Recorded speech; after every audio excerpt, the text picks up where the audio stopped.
always thought my life looked perfect from the outside. From the moment I married Alex, everything seemed like a dream painted in gold and glass. Our penthouse overlooked the city skyline, and every corner of it screamed wealth. Marble floors, imported art, floor-to-ceiling windows that made me feel like I was floating above the world. On weekends, we traveled to private resorts, yachts bobbing lazily against crystal waters. And yet, despite all of it, something always felt off. Alex, my husband, was the CEO of a multi-million-dollar empire, a man everyone in his circle revered and feared. People called him charming, decisive, brilliant, but I had begun to notice the flickers behind the polished exterior. The way he would casually correct me in front of guests, the tiny sneers when I asked questions about his work, the sighs heavy with impatience when I tried to voice an opinion. At brunch last Sunday, he casually remarked that I should let the professionals handle things after I suggested an interior change in the penthouse. Everyone laughed politely, but I felt the weight of that comment like a stone settling in my chest. Even during our private dinners, his compliments always carried a subtle sting, praising me for being good at handling social niceties, never for my intelligence or judgment. I had spent years thinking I was his equal, his partner, but those little moments gnawed at me, and yet I stayed, convincing myself these were quirks, harmless remnants of a demanding mind. I believed in the image, the life, the love that everyone else envied. I told myself that appearances were everything, that the sparkle of our world masked any cracks underneath. But I could feel it, the tension hiding beneath the champagne glasses and glossy smiles, the faint chill in his voice that reminded me I was never truly on his level. It was subtle, almost imperceptible, yet constant, and it planted a seed of unease that I couldn't shake. From the outside, I was envied. Inside, I was a careful dancer, navigating a world where one wrong move might draw his disapproval, one misstep could expose me as less than perfect. And for the first time, I realized that perfection could be a prison, gilded and beautiful, but suffocating nonetheless. The invitation to Alex's office that evening said celebratory gathering, but I had a strange pit in my stomach as I stepped into the sleek, glass-walled boardroom. The skyline sparkled behind him, a glittering reminder of his power, while the room buzzed with investors, assistants, and a few board members. I smiled nervously, adjusting my designer dress, trying to ignore the tension that had been building between us for weeks. "Everyone, this is my wife," Alex said, his voice smooth but dripping with something I couldn't quite place. He gestured toward me with a casual wave that felt more like dismissal than introduction. I forced a smile, nodding politely to the crowd. Then came the first jab. "She's really trying to learn the ropes," he said, loud enough for the room to hear, his eyes scanning the faces around us as if waiting for their reaction. Laughter rippled from some, awkward silence from others. I felt my cheeks heat, my stomach knot. "I've been handling marketing campaigns," I started, hoping to reclaim some dignity. But he interrupted, his tone sharp, almost theatrical. "Marketing? Sweetheart, you barely understand the reports I send you. It's cute that you want to participate, though." The room tittered, eyes flicking between us. I could feel every gaze like a needle piercing my confidence. He leaned back in his leather chair, smirking, clearly savoring the scene. "Honestly, I don't know why anyone expects her input to matter. She's never been involved in the real decisions." I froze, my mouth dry, heart pounding. I tried to speak, but my voice failed me, a whisper lost in the echo of his words. Investors shifted uncomfortably, and I realized that every smile and polite nod felt fake, performative. They were witnessing my humiliation in real time, and there was nothing I could do to stop it. When he added, "Maybe next time she can bring some sense to the table," the laughter, now louder, more mocking, hit me like a physical blow. I could feel tears welling, a mix of shame, anger, and disbelief. The room, the skyline, the expensive suits, all of it blurred into a haze of embarrassment. I backed toward the door, trying to maintain composure, but my legs betrayed me. By the time I reached the threshold, I was trembling, and the first hot tears slipped down my cheeks. I barely whispered, "I need some air," before turning and fleeing, leaving murmurs and the sound of stifled chuckles behind me. The elevator doors closed, shutting out the laughter but not the sting of every word, every look, every whispered judgment. I locked the door behind me, the click echoing through the empty halls of our penthouse like a judge's gavel. The city lights spilled across the marble floors, sparkling as if mocking me. I sank onto the velvet sofa, wrapping my arms around myself, trying to chase away the humiliation that still burned on my cheeks. Every word he had thrown at me replayed like a cruel movie in my mind. Marketing, reports, cute. I had spent years supporting him, sacrificing my own career, my own ambitions, and he reduced me to a joke in front of the people who mattered most to him. I remembered the nights I stayed late, reviewing spreadsheets he barely glanced at, the weekends I canceled with friends to attend board dinners, the countless hours I spent listening to him vent, calming his temper, smoothing over crises that weren't mine to fix. I had believed it was partnership, love, loyalty, but he never saw it. He never saw me. And there were smaller moments, almost invisible in hindsight, the sighs when I offered an opinion, the gentle but persistent corrections, the way he referred to my ideas as adorable rather than valuable. They had all been warnings I ignored, or worse, rationalized as quirks. Now, in the quiet of our lavish apartment, every microaggression assembled into a damning mosaic of disregard. But amid the shame, a tiny ember of clarity flickered. I realized that the humiliation, as painful as it was, had stripped away my illusions. For the first time, I saw him clearly, not the charming, powerful husband everyone envied, but a man who thrived on control and belittlement. And with that clarity came something unexpected, a spark of defiance, a whisper of determination. I wasn't going to stay invisible anymore. Not in his life, not in his empire. I couldn't sleep that night, haunted by his words and the mocking laughter of the boardroom. In a haze of frustration, I wandered into his study, the smell of polished wood and leather filling my senses.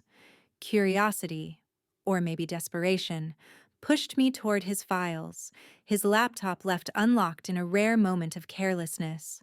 What I found there made my chest tighten and my hands tremble. Spreadsheets filled with offshore accounts, emails arranging under-the-table deals, contracts manipulated to siphon money from investors, even personal bribes disguised as consulting fees. Every document, every hidden transaction revealed a side of Alex I had never wanted to believe existed. I sat back, the contrast crashing over me. The man I married, the man I trusted, who smiled at me, held me close, promised partnership and love, was a stranger. A stranger who thrived on deception, control, and greed. I could remember his gentle voice, the way he laughed at my stories, the warmth I once thought unshakable.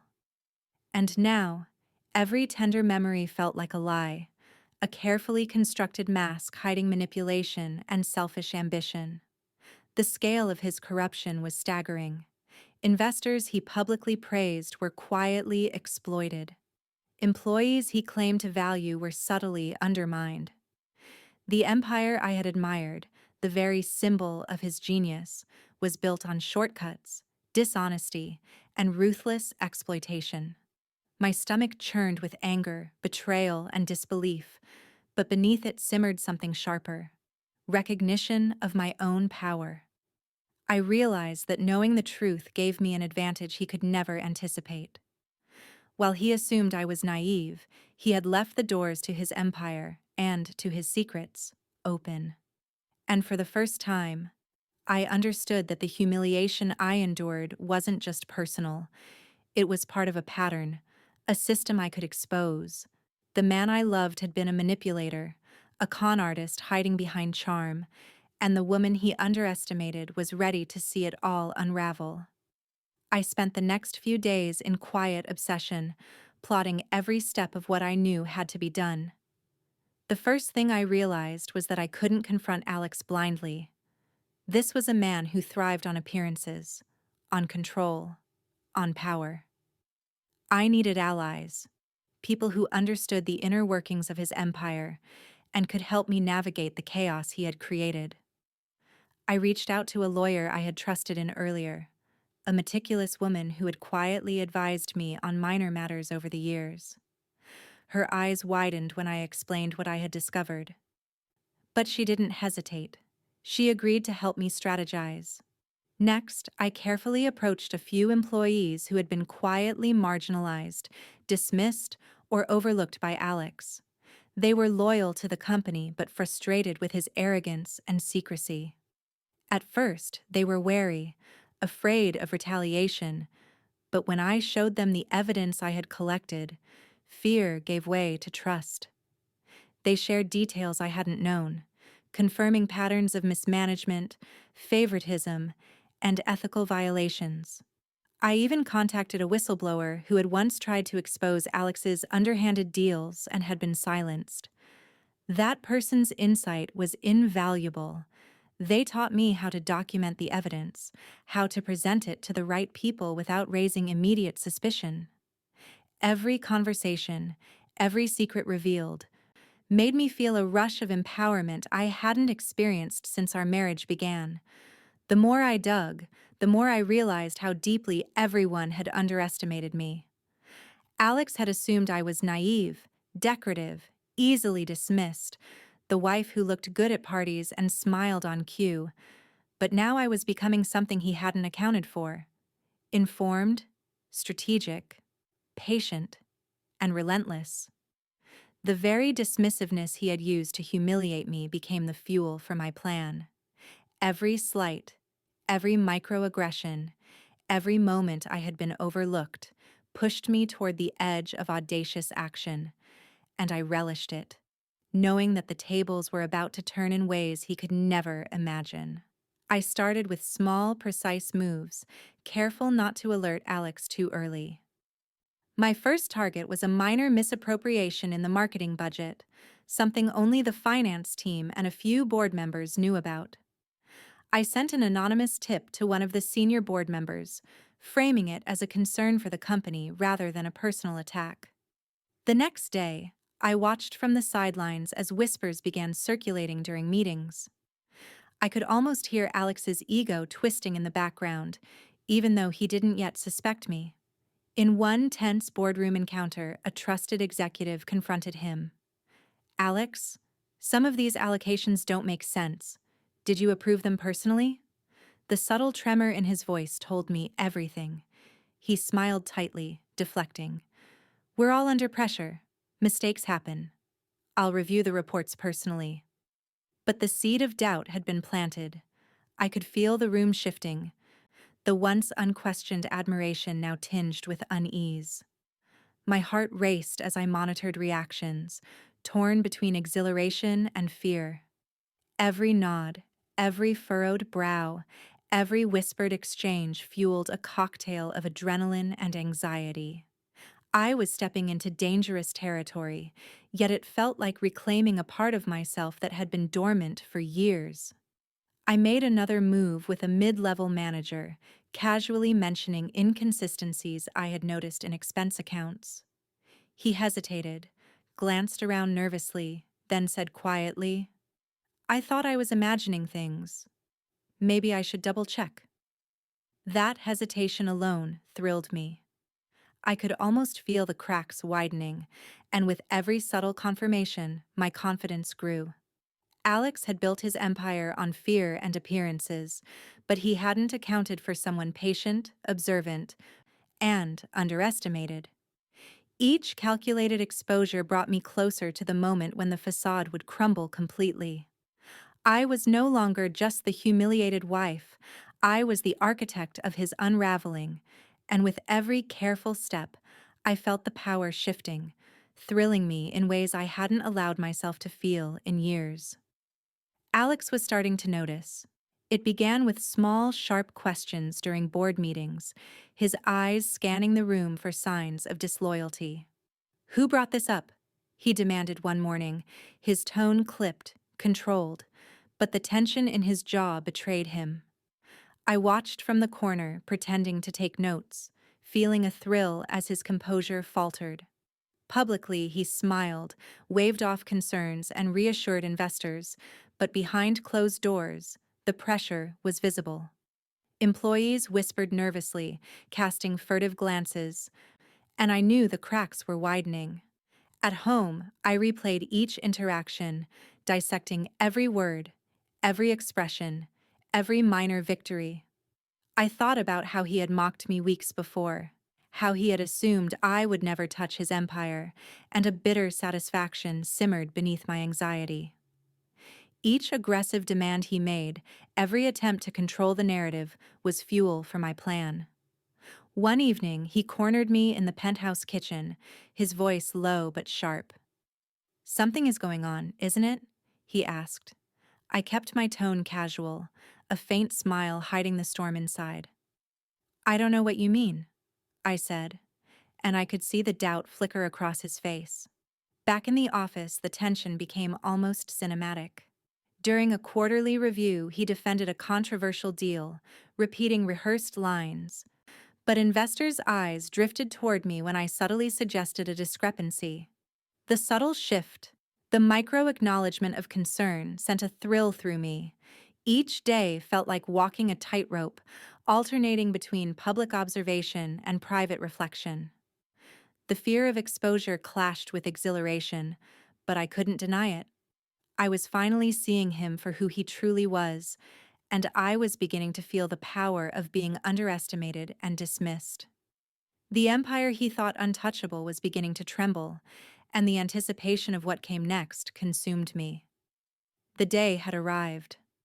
I had spent weeks quietly coordinating with a trusted employee, someone Alex had dismissed as insignificant, someone he never imagined would challenge him. That morning, I sent a subtle signal, and the employee delivered. An internal report highlighting a series of questionable transactions, complete with emails and signatures, landed in the inboxes of key board members and investors. I watched from the corner of my office, pretending to review documents as the ripple spread. At first, there was confusion. Faces turned pale, murmurs rose, and I could almost feel the collective shift in the room's energy. "This can't be right," one investor whispered. Alex laughed, his attempt at composure tight and brittle. "It's a misunderstanding," he said, but I saw the way his hands clenched, the slight tremor in his voice betraying panic. My heart raced, a mix of satisfaction and tension. Every worried glance at him felt like a tiny victory. The power dynamic had shifted, imperceptibly, but irrevocably. Board members exchanged quiet conversations, and the whispers became pointed questions. Alex tried to regain control, but each response only exposed more cracks. I felt relief and exhilaration mingling, a strange cocktail of emotions I hadn't allowed myself to feel since our first argument months ago. This was just the beginning, but it was the first clear sign that the man who had humiliated me, who had thought himself untouchable, was finally vulnerable. As I left the room under the guise of a phone call, I caught his eye. He was smiling, but there was tension in his posture, unease hidden behind the practiced charm. And in that moment, I realized that the empire he had built on fear, control, and appearances was beginning to fracture, and I had lit the first spark. Sitting alone that night, I couldn't help but feel the weight of what I was doing. Revenge felt intoxicating, but it also felt dangerous, and I found myself questioning the morality of my actions. Was I becoming like him, reveling in someone else's downfall? I thought about all the sacrifices I had made, nights spent alone while he attended gala after gala, opportunities I gave up to support his career, the countless moments I smoothed over crises that weren't mine to fix. Each memory stung, reminding me how invisible I had been in my own life. I remembered the subtle betrayals, too. The times he dismissed my ideas with a smile, the casual insults masked as humor, the occasions he took credit for work I had done, the way he pitted colleagues against me to test my loyalty. Those moments had built a quiet resentment over time, but at the moment, they had seemed minor, forgivable, part of a powerful man persona I had chosen to believe in.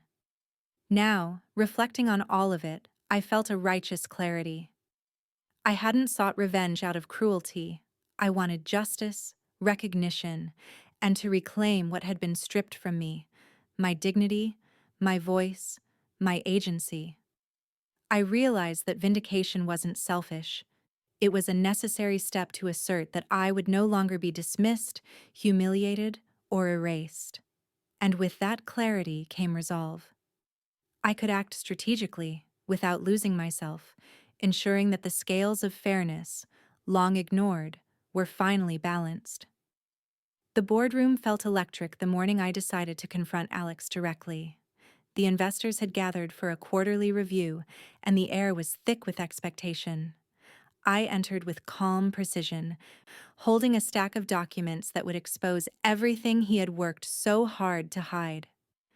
He looked up from his seat at the head of the table, eyebrows raised, his usual charm firmly in place. But there was a flicker of unease I had never seen before. "I thought we could review the quarterly reports together," I began, my voice steady but charged with quiet authority. His eyes narrowed. "Of course, dear.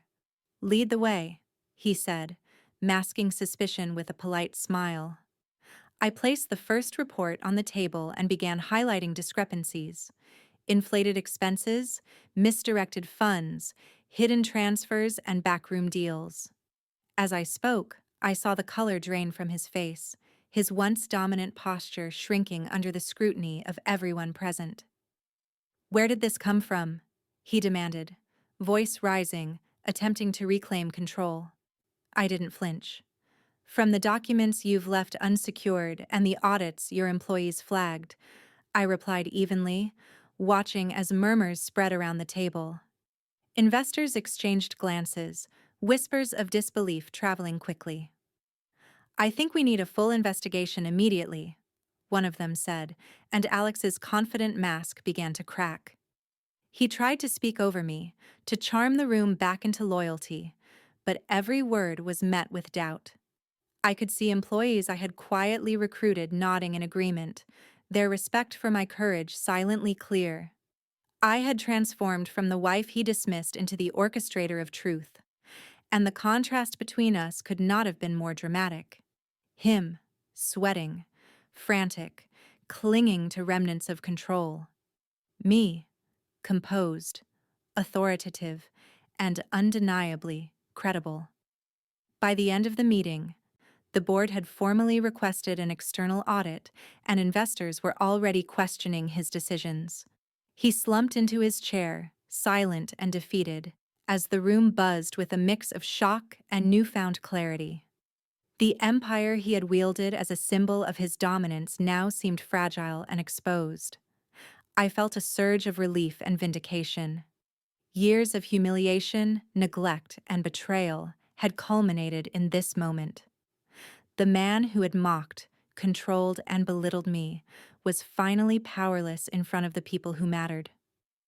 The fallout was swift and unrelenting. Within days, Alex's assets were frozen, pending investigations into the financial irregularities I had exposed.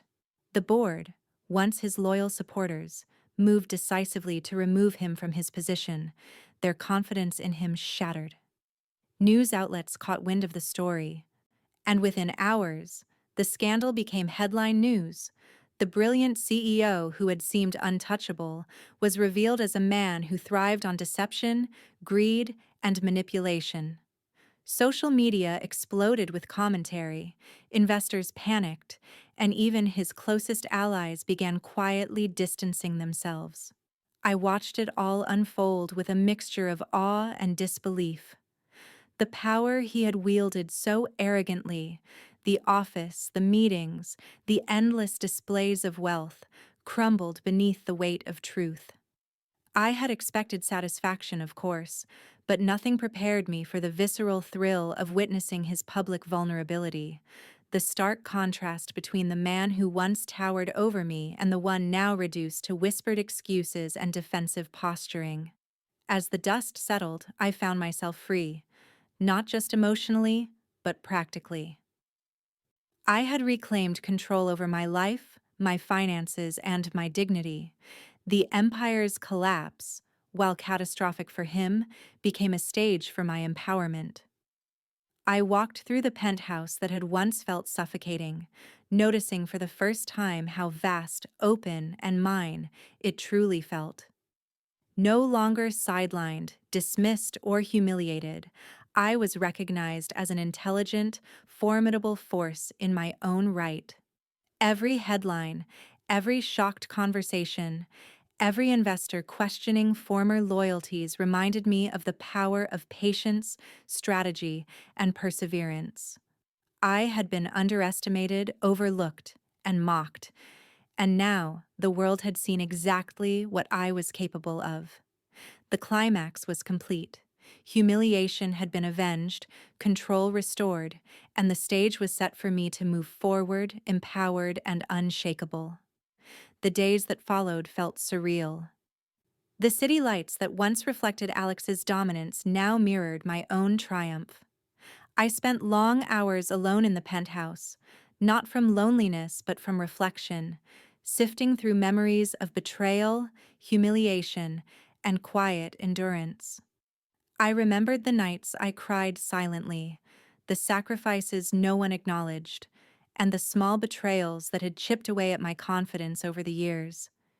Each recollection carried a sting, yet each also reminded me of how far I had come. I felt gratitude for my own resilience, for the clarity and patience that allowed me to act decisively without losing myself in anger. I had faced fear, humiliation, and doubt. Yet I emerged stronger, wiser, and unshakably certain of my own worth. There was a bittersweet note, too, the awareness that someone I had once loved had been a stranger in disguise, but even that sorrow was tempered by the moral satisfaction of justice finally served. Sitting quietly, I realized that this victory wasn't just about money or power. It was about reclaiming my identity, my voice, and my dignity. I could finally move forward on my own terms, knowing that I had survived, fought, and triumphed.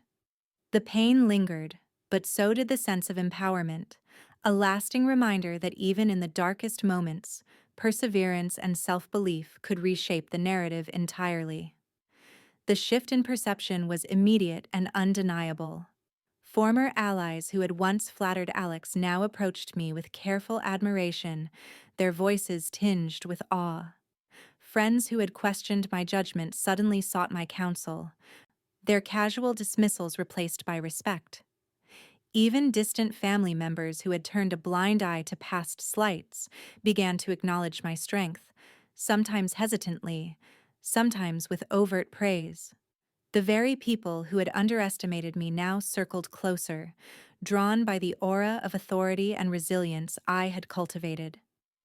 Every interaction carried a new weight of social power.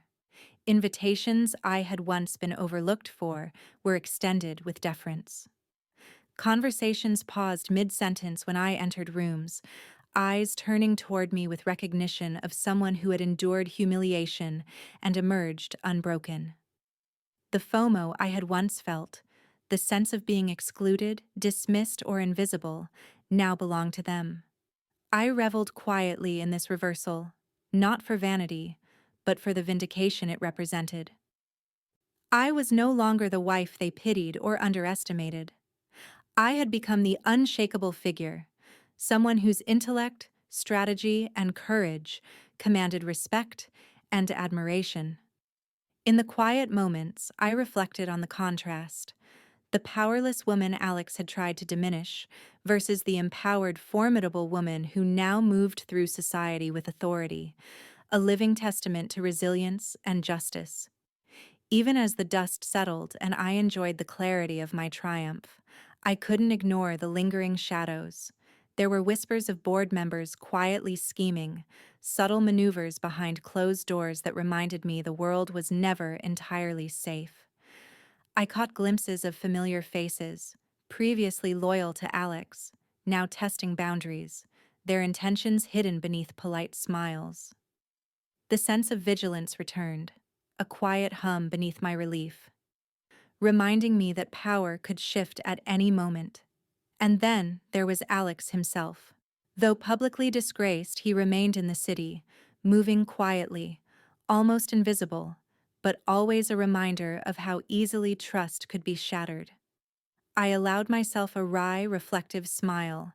I had won, yes, but life had taught me that vigilance was never optional. I had learned to read beneath appearances, to anticipate deception, and to act with both strategy and moral clarity.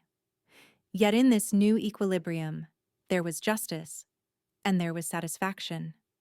The humiliation he had inflicted was mirrored back upon him. The empire he had flaunted reduced to rubble, and I had reclaimed my dignity, my identity, and my power. Still, the subtle threads of potential challenge lingered like a quiet promise, a hint that life would continue to test strength and character.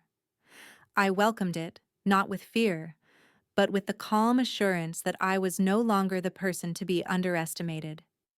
Justice had been served, but I had also been transformed, and that, more than anything, would guide me forward.